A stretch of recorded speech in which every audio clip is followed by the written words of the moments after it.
Well, the mayors of several shore towns are hoping for a quieter weekend after the Memorial Day holiday saw a handful of violent and rowdy incidents by teens on boardwalks. New Jersey State Police Union says there needs to be real consequences for drunk and disorderly groups.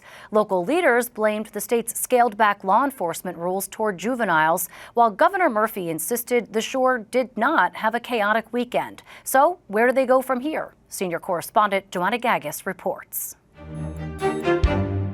There's no repercussions. These kids have no fear of the law because the law doesn't do anything to them. Jersey Shore mayors are frustrated at what they say is their inability to manage crowds of young people who use their shore towns as party towns during the summer. But you can be grabbed at least 7, 8, 9, 10 times for underage drinking.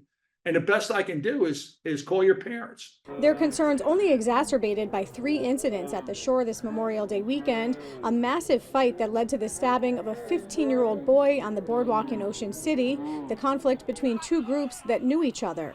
A separate incident in Seaside Heights had crowds running from the boardwalk because they thought shots were fired. They weren't, according to police.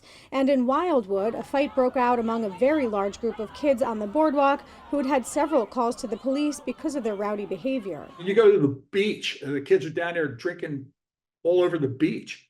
God forbid one of these kids gets drunk, goes in the ocean, and then drowns. And I can hear it right away. Wow, they let stuff go on. They don't stop.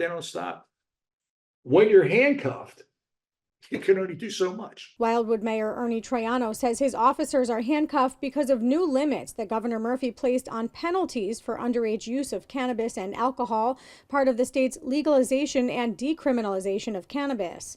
Police are limited to just reporting any use or possession to parents, with no fines or further penalties. New Jersey Policy Perspective advocated for that position. The data show that disproportionately children of color are more likely to be arrested, more likely to go to jail, even though they use drugs and alcohol at the same rates as white youth. And what ends up happening is this creates higher likelihood that that young person will end up incarcerated in the future. And the penalties can be really devastating to families that will then have fines and fees to pay, could impact their educational opportunities. New Jersey's legislature had approved a $50 fine, which Murphy conditionally vetoed in the bill, saying that amount would do nothing to deter underage drinking in affluent youth, but could have compounding impact on families of color who face increased fines for non-payment. But the state's Police Benevolent Association says another aspect of that law limits officers from even approaching young people who are inebriated. This law inhibited the officers from going up to those individuals and saying, "Hey, can I see your identification?" That officer would be held to a 3rd-degree crime of deprivation of civil rights for those children, or those young adults, rather. The law was later modified to require a person demonstrate that officer's intent. Anybody can make that claim. When the officer's just trying to do their job, that officer now is held to that 3rd-degree deprivation of civil rights. That, says PBA President Peter Andreev, has officers scared to act and some scared to even take on the job.